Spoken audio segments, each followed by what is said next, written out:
Good afternoon, everyone. Hope everyone can hear and see us.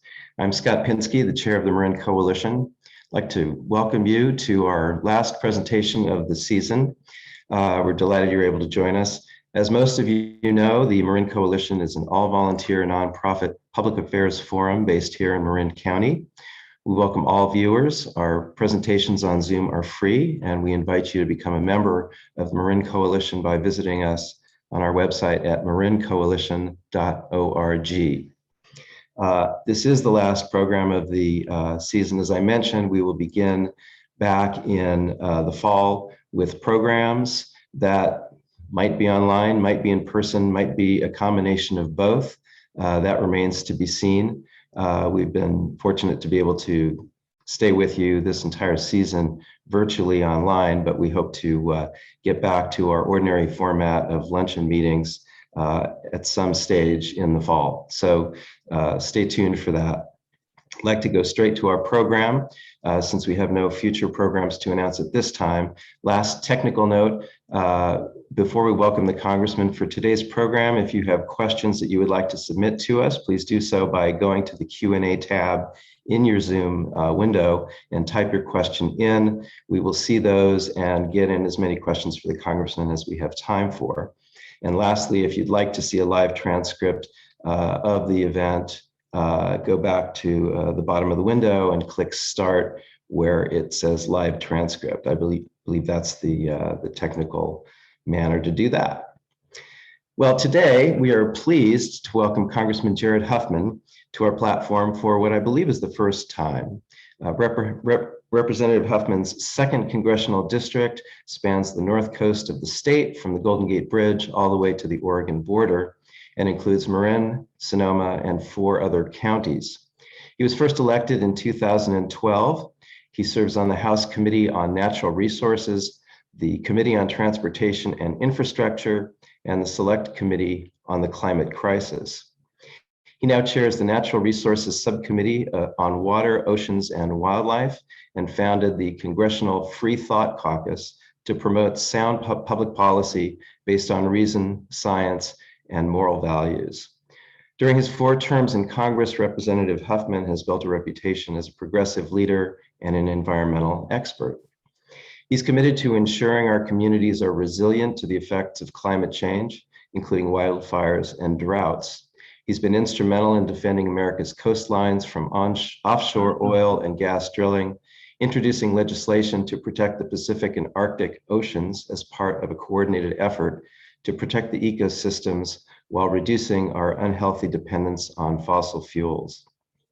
Before serving in Congress, Representative Huffman represented the North Bay for 6 years in the California State Assembly, and he also worked as a senior attorney for the Natural Resources Defense Council, where he helped forge an agreement to restore a 153-mile stretch of the San Joaquin River in the Central Valley. He also served 12 years as a director of the Marin Municipal Water District. Representative Huffman graduated magna cum laude from UC Santa Barbara, then earned his law degree cum laude from the Boston College School of Law. He lives in San Rafael and is our neighbor. And now it is our great honor to welcome Representative Jared Huffman. Well, thank you very much for that kind introduction, Scott. And it is great to be back with the Marin Coalition. It's been a few years, but I always appreciate the civic mindedness and just the incredible thoughtful dialogues that are always part of a gathering with the Marin Coalition. So it's good to reconnect with all of you, and my first time virtually. I'm hoping the last time virtually as well. But it is a heck of a moment for our country at the federal level. There's a lot to discuss in terms of where we are, where we're heading, what it all means, and a heck of a moment to be in the arena. So I will say, as someone who kind of went into this work to roll up my sleeves and try to solve complex policy problems, someone who considers himself a problem solver and a bit of a policy wonk, it is not the most productive time to be in the arena. There are all sorts of reasons why it's really hard to advance big transformative public policy right now in this political climate. But I will say, mitigating for those frustrations is the feeling that this is an incredibly historically important moment. And to have a chance to be in the arena and to make whatever progress we can and to stop some of the bad things that are continuously threatening us, it is rewarding in its own way. And so it's really a great honor. And I feel pretty excited to be doing this job right now in this moment. I'm happy to dive into questions pretty quickly here. I won't do a lot of prepared remarks for you folks because I know this is a super high level group and your questions are going to guide us through a really good dialogue. But I will just say my priorities right now really revolve around the opportunity to do something big on infrastructure. I sit on the Transportation and Infrastructure Committee. And when you think of infrastructure, I hope you think, I'm urging my colleagues and everyone I talk to think broadly about what that really means. It can't just mean roads and bridges and the traditional kind of 20th century infrastructure. Every generation or two, you really have to step back and think about, the infrastructure of the future. As I think it was Wayne Gretzky would say, you skate to where the puck is going to be, not where the puck is. And that's what we have a chance to do right now as a country. So beyond roads and bridges, we need to look at our water systems. Flint, Michigan was not the only community in America that has lead in its drinking water and has terrible social justice problems connected with that. We need to think about broadband, and this pandemic has been a really profound reminder of what it means to have connectivity and what it means to not have it in terms of our education, our healthcare, our economic development, and really just about everything in modern life.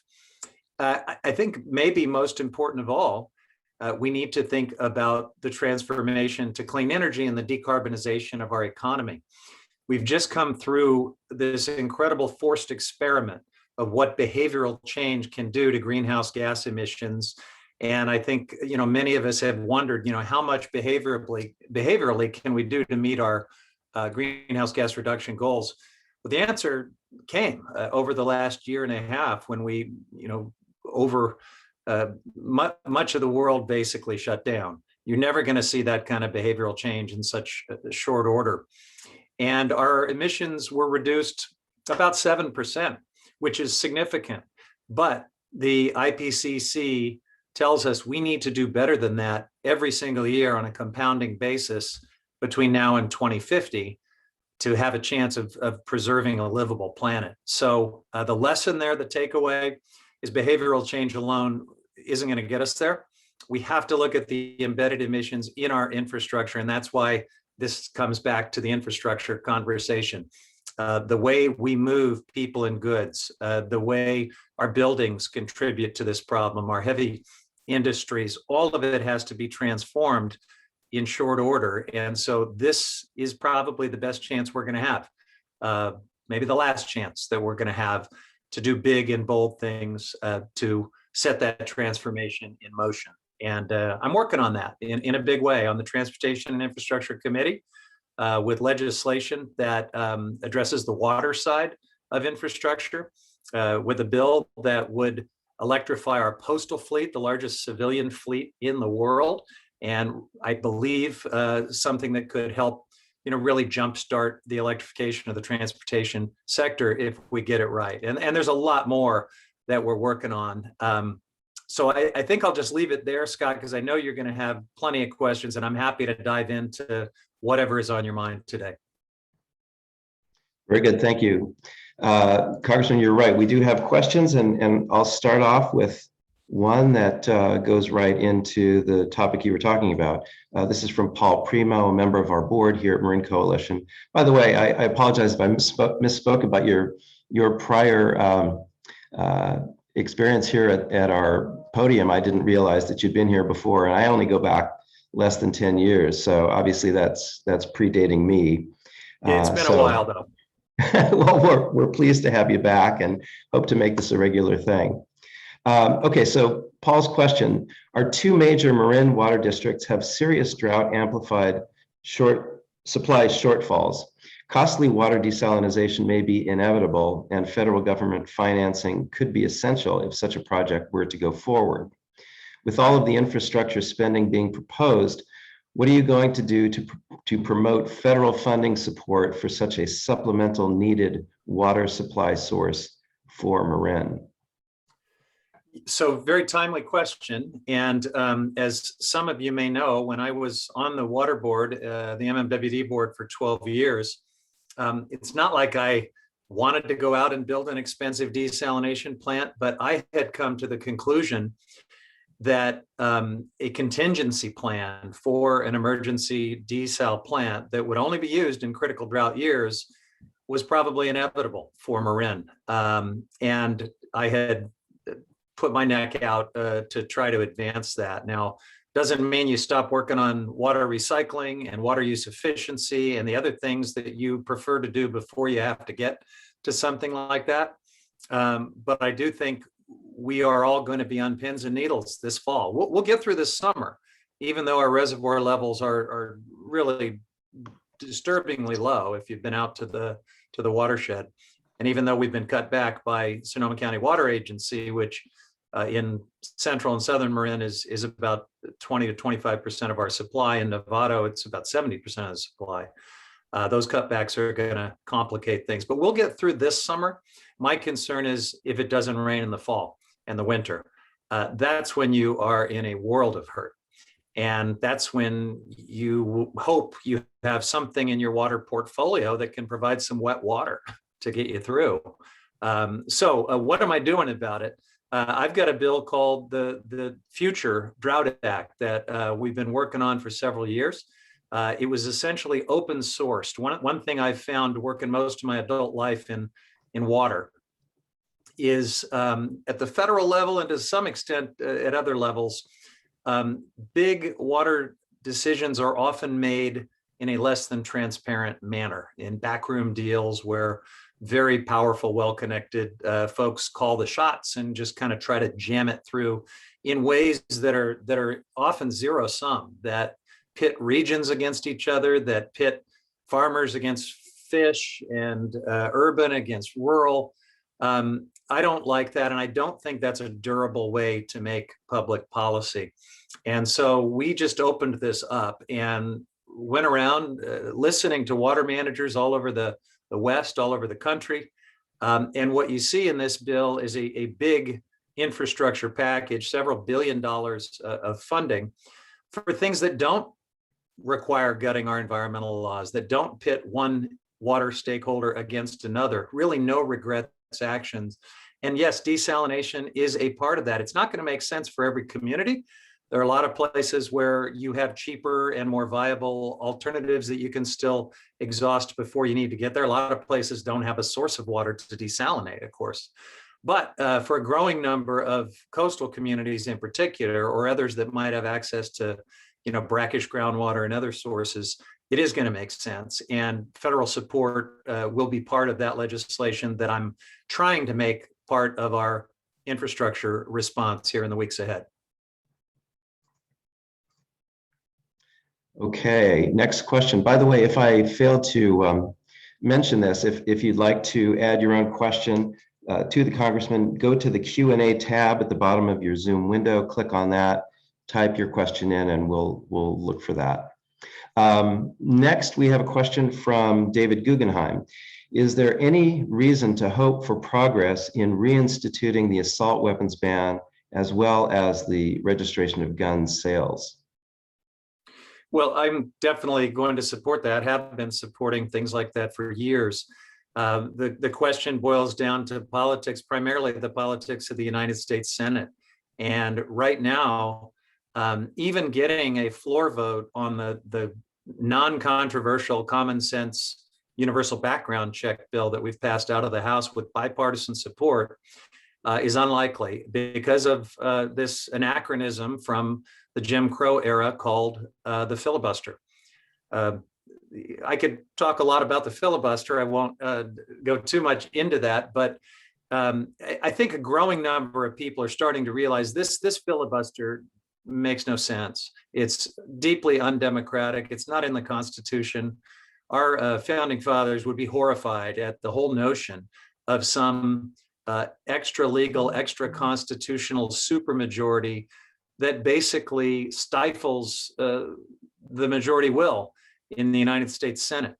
But that is exactly what we've got. And it is time, I think, to get rid of it categorically. There's no reason to have it at all.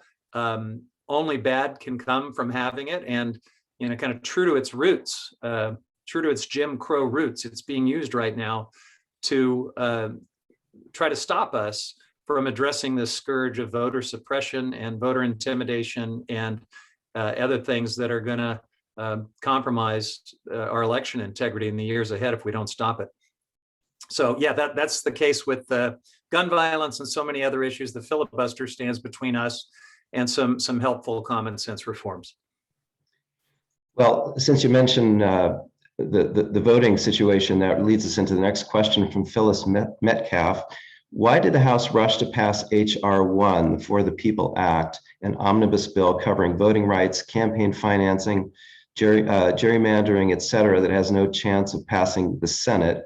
Be interesting to hear your views on that. And then she has a second question. I'll go ahead and lump it in. Why did the House not take up H.R. 4, the John Lewis Voting Rights Act, to restore the parts of the 1965 Voting Rights Act to restore, I think she means to reinstate rights that were struck down by the Supreme Court in 2013. It would stop the state from changes to suppress voting in some states that need to pre-cleared changes. This bill would have a much better chance to pass the Senate, in her view. Congressman? Yeah, so if you're sort of fatalistic about the Senate and the filibuster, that's an argument you can definitely make. I believe H.R. 1 and S1 were prioritized appropriately because they look more broadly at the most imminent threats to election integrity and democracy. And I know that John Lewis would agree with that. Not to say we shouldn't also pass the John Lewis Act. We are going to work on how to dovetail that into whatever happens in the Senate. And we will make sure that I believe at the end of the day, whatever we're able to pass, we'll definitely try to include the John Lewis Act. But this is a big deal. What's going on right now in many southern states and even non-southern states, trying to make it harder for people to vote, carrying these actions out under the name of under the banner of the big lie that there was a theft of the election, which we know is not true. So the other pieces of H.R. 1 and S1 that I think are really important, getting rid of partisan gerrymandering. We're on the verge of watching some really odious partisan sausage get made in states like Texas and others that don't have independent commissions. We need to just end that once and for all. And I think that is important. So it's not to say that pre-clearance and the voting rights restoration piece, the technical restoration piece is not important. We need to do that, but all of this needs to happen. And I think we shouldn't give up on the Senate. Some of the statements I've heard from Joe Manchin, even in the last 24, 48 hours, suggest that he may be warming to the notion of a targeted exception for the filibuster, which of course is not unprecedented. That's, we've been chipping away at the filibuster over the years. So I think it is appropriate to say this is our most pressing priority.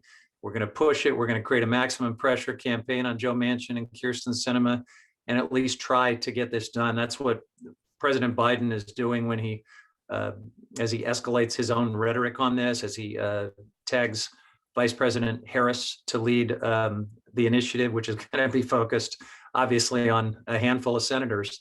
I'm not giving up. I think we might have a chance of doing it. Well, more power to you is what I say. We have a question from Bell Cole. What is the best way for your constituents to support President Biden's infrastructure plan and also your work on your committees. Yeah, thank you, Bill. So, this infrastructure plan is really popular. I think it's one of the reasons so many of my colleagues in the House have figured out that our ability to deliver this is going to go a long way towards hanging on to our majorities in Congress. If we can do that, especially given that we've already delivered a lot for people in the American Rescue Plan, and it's making a difference out there on the pandemic, on the economic recovery, this would really, I think, clinch the opportunity to break the historic pattern where the party in power loses seats in a midterm. So that's the politics of this. And I think almost all Democrats are in a very good place on this. The challenge is going to be, with our Republican colleagues, and I appreciate the question of how you can help, but it's going to be very hard to reach a lot of our colleagues across the aisle on elements of this package that have to be in there. The clean energy and climate pieces that I talked about have to be in this. This is our last chance. We're running out of time. And with the exception of, one or two members I could name from the Republican side, they just don't even want to work on those things. They want to do a dramatically scaled down package that basically is 20th century infrastructure, roads and bridges, and call it a day. And they don't want to pay for it. The interesting thing about the pay for that President Biden is pushing, the corporate tax increase and an individual tax bracket increase for folks making over $400,000 a year. I don't know where that lands. I don't know how much of that will actually happen in the context of this infrastructure package. But if you do the polling, you start with an already popular package, and then you throw in the taxes on corporations and wealthy Americans, it gets more popular. And so that makes it especially threatening to Mitch McConnell and others. But this is a moment where I think we do need to have the pay for conversation, and President Biden is suggesting a way to pay for it that is equitable and appropriate, in my view.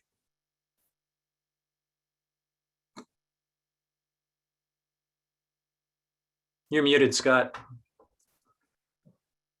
Happens to the best of us. I'm not in the technical world. Thank you, Congressman. Doesn't happen too often. Now we're going to go local and ask a question about Point Reyes. We have a question from Christine Kelly. Hello, Congressman. Thank you for coming. I have a Point Reyes question. Would you support the opening of a corridor by way of an 8-foot fence removal from Tomales Point Tule Elk Reserve to the Limantour herd area so that the Tule elk can have access to adequate food and water during the drought we are entering? And I'd like to just get your thoughts also while you're addressing that one on what has been in the news over the last year or so with the large-scale die-off of, large-scale relative to the population of Tule elk in the Point Reyes area, something like 40% of the herd apparently succumbing to the unavailability of water, which is kind of a mind-boggling fact when you realize that 12 feet away there are cattle ranches with plenty of water. So that's been in the news. I have an interest in it myself. So I'll let you jump into that.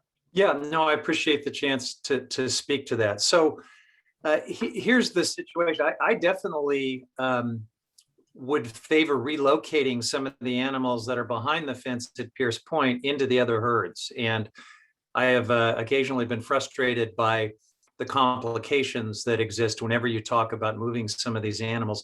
But I think it's important to remember that we've got now, under the new general management plan, 3 different elk herds that are managed differently for different objectives. The original herd, these animals were hunted and driven to near extinction to extirpation in Point Reyes. There were some populations in the Central Valley that were used to reintroduce the Tule elk at Pierce Point, which is no longer a working ranch. It's sort of a historic ranch, beautiful place to visit out by McClure's Beach.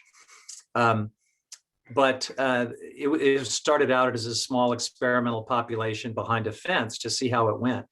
It went very well. The herd flourished and grew, but it was always understood that that area, the furthest area out on the point that's fenced off, has a limited carrying capacity. It can't sustain a herd of more than, I've heard numbers thrown around like 250 to 300 animals. And that's why in 1998, there was an elk management plan where a new herd was introduced in the Limmentor Wilderness, taking some of this stock, and it too was successful, so much so that some of the animals apparently swam across the water body there and took up residence near Drake's Beach. And there's a third herd now that is doing the best of all. The Drake's Beach herd is really growing.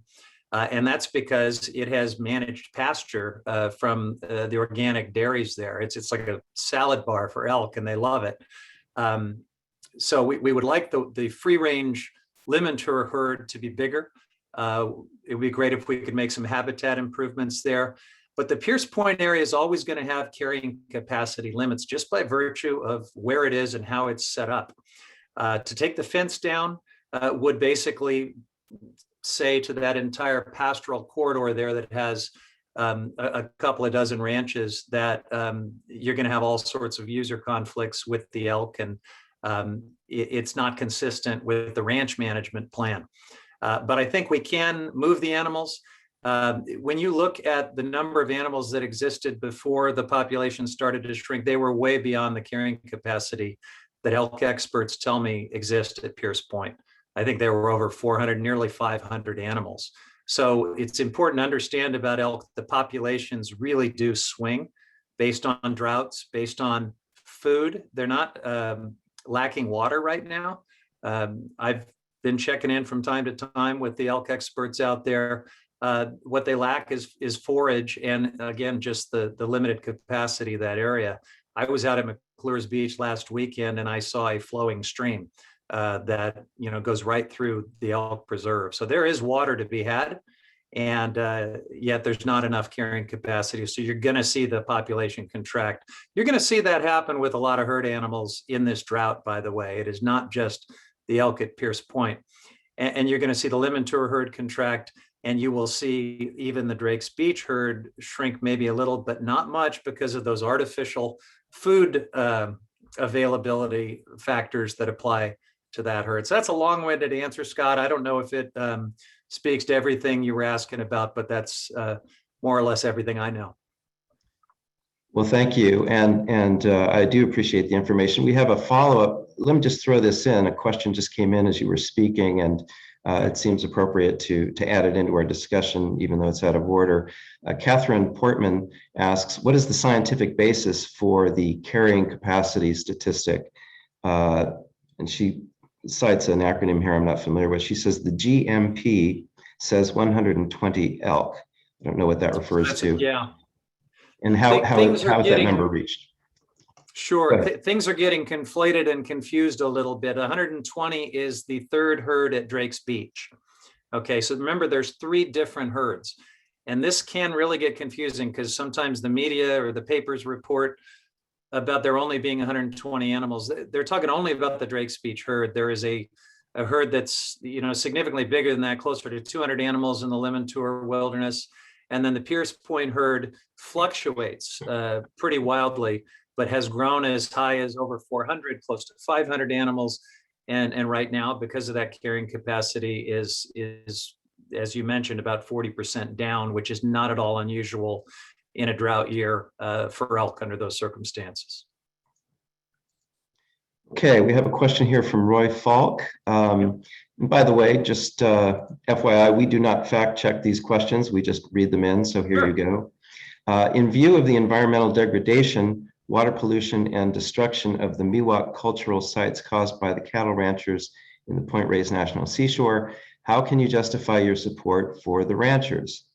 Also, he noted in his question that you reportedly had received a $5,000 campaign contribution from the Dairy Farmers of America shortly after you lobbied the United States Department of the Interior in 2013 to extend cattle ranching leases in Point Reyes. Any reactions? Wow. Give me a break. I mean, that's absurd. Whatever I have received from anyone, my position on the ranches and on the management of the Point Reyes National Seashore is unchanged going back over a decade. So, I think when folks try to, create caricatures and draw those sort of sinister inferences, they're really struggling with substance and looking for something else. I will just tell you that I believe the notion of having wildlife values and also about a third of the seashore designated for working landscapes and a continuation of the agricultural heritage that is part of the history at Point Reyes is something that I have always supported. And I think there's still room for these multi-generational family ranches. I don't think it's sinister. It's not polluting industrial agriculture as some have tried to caricature it. If you know these people and you know the families and you know the history, all of that is fairly offensive. So I think I'll just leave it at that. Fair enough. Moving on, let me move to a question from an anonymous attendee. Congressman Huffman, thank you for fighting so hard to stimulate mass transit nationwide. Unfortunately, the Bay Area Metropolitan Transit Commission is not using the most current round of stimulus, ARP, to put pre-pandemic levels of transit back on the road. And those who are suffering are the Bay Area riders that depend on our service. Thousands of pass-ups daily, I'm not sure what this means, thousands of pass-ups daily because there isn't enough service on the road, therefore stalling growth. Can we depend on you to look into this matter and help? Sure. Yeah, I want to get service restored as quickly as possible. I know that the economics of our transit agencies have been tested and stressed just beyond belief. It's one of the reasons I fought so hard to include a lot of funding for transit agencies in the American Rescue Plan that we passed a couple of months ago. This was lifeline funding to allow them to not lay off a whole ton of people and further cripple our ability to bring the transit capacity back. But I think it is starting to happen. I was just on a Zoom meeting today with transit officials from around the state of California, and they are working hard to bring these routes and coverages back online. And you're going to see that with SMART. You're going to see that with all of our different transit systems. And I will push for them to do it as quickly as possible and to get these funds out the door.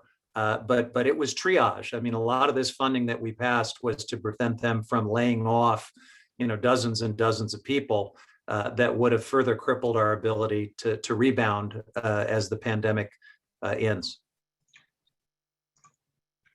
Okay, we have a question here from Belle Cole. I'm not familiar with the court decisions that she's referring to, but perhaps you might be. She says, how significant do you think the court decisions were in the Netherlands and Boardroom cases in the US that put pressure on fossil fuel companies to move away from oil and gas to clean energy? Not sure if you're familiar with the decisions. Very familiar, yeah. Right. Now, there have been some exciting developments. Thanks for that question. And when courts are telling the largest Dutch energy company that they have to become a clean energy company, that's pretty exciting. You're already seeing some of the European oil and gas companies commit publicly to that transformation. The outliers are really the big American oil and gas companies. Exxon, Chevron, ConocoPhillips, they're not getting the message. So I think legal action, and there's been litigation in some countries, but also shareholder activism. A number of clean energy advocates just found their way onto the board of Exxon within the last week or two. All of this and more, I think, is going to be necessary to really force this pivot. Which is the only way we're going to salvage a livable planet, folks, if we get these big fossil fuel companies to become clean energy companies. And they're not going to go gently. It is going to take some really bold steps. I'm pretty excited, though, at what I see. You've got hedge funds and even big players on Wall Street going upstream and looking at the financing of these oil and gas companies and doing some things that are going to force this change. I just hope it can happen fast enough. We have a question here that goes back to the procedural topics that you were discussing a little earlier. This is from Joe Libresco. And I think a lot of people have the same trepidation as Mr. Libresco on this topic. So I'll be interested to hear your views on it. He says, I share some of your frustrations with the filibuster, but it cuts both ways. If the filibuster were removed, then the Republicans might pass all kinds of scary bills if and when they return to power. As you know, the Democrats in the Senate removed the filibuster for judicial appointments, and the country paid a heavy price when the Republicans came back to power and Mitch McConnell started to confirm Supreme Court justices in large numbers, including federal judges. Any reaction to that? Well, I think that's a chance we're just going to have to take. If we're always fearing what Republicans will do, then the Senate will simply become a place where nothing can ever happen. And if the status quo is something that you like, the status quo, including a status quo that lets all of these southern states restrict voting and make it harder to vote and locks in another generation of the political reflection of all of that, then I guess you defend the filibuster. But at some point, I think we got to take that leap back toward a more democratic and productive United States Senate, which is the way the Constitution envisioned it. I think it's important to remember, those institutionalists out there who have some sort of nostalgia about the filibuster, that it forced a comity among Democrats and Republicans, et cetera, I think are forgetting that for most of our country's history, we didn't have it, and its roots are nowhere to be found in law or in the Constitution. It's deeply undemocratic. So I still think, even though we're going to have to win some elections to prevent the scenario that this question envisions, we have no choice. There are no good choices at this point. We have to do it. All right, and we have probably time for one more question. I understand the Congressman's schedule is tight today, and so we're going to go wrap this up in a moment. But before we do, kind of a wrap-up question in a way from an anonymous member of the audience. Congressman, you've been in public service for nearly 30 years. At the risk of going down a real rabbit hole, how do you process where we are politically right now? Excuse me. Are we living through a totally new and different phenomenon? Is this a phenomenon of the right? Is it the left doing something different that has triggered an extreme reaction by the Republican Party? And regardless of the cause, what do you see as the exit? Well, thanks for that big picture question. That's certainly something that I think all of us are probably thinking a lot about, because we're seeing things happen, including the January 6th insurrection, that we just never thought we would see in this country. And I don't want to suggest that my party, has it all figured out and is, the answer to all things. But I will say that there is one heck of a significant struggle underway within the Republican Party right now, very much a struggle for the soul, or what's left of the soul of that party. And the fault lines are basically Donald Trump and all of the people who are animated by him and believe that elevating Donald Trump and Trumpism is the way forward for their party.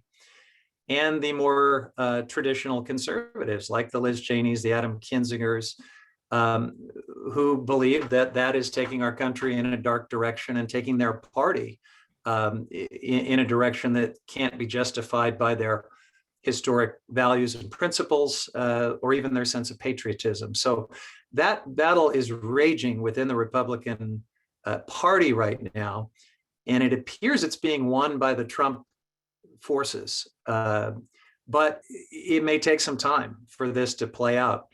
I think it's important to answer your question, to see that battle, though, as essentially the battle that's taking place for the soul of this country writ large, even outside the Republican Party. Will we be a country that values facts and truth and democratic institutions? Or, will we go in these very, very dark directions? I don't know. I don't think it's a done deal that we get this right. I think one thing that the last year or two has made clear to me is that we do have way more ugliness, way more residual from the darkest times of our history today than I thought we did. We are less evolved than I thought we did, than I thought we were. And we could get it wrong, and this experiment could come to a crashing halt, which is pretty scary and unacceptable to me. So I'm going to keep slogging away in every way I can to defend democratic institutions, the rule of law, facts, science, good public policy. I hope the Republicans can sort this out, because I would like to have a functioning Republican Party so that we have a constructive friction in the two-party system that actually functions as an American democracy. But I'm worried about it. I'll be real honest with you. It's not hopeless, but it is not a done deal that this all comes out okay. Well, Congressman, we thank you for your efforts to keep it going and going in the right direction. And good luck to you on that venture. You're not the only one, obviously, but you're our voice in Washington, and we're pleased to hear you share your thoughts with us today, and we really appreciate the time. Thank you for honoring us with your attendance at our program today, and thank you for coming back to our podium. Hope to do this again in the future. Thanks very much, yeah. With that, I'm sorry we have to cut this short, but we appreciate the Congressman's time, and we thank all of you for joining us today. We look forward to having you join us again in the future, next season, when we resume our programs at the Marin Coalition. Thank you for attending today, and we wish you a good summer. Thank you very much.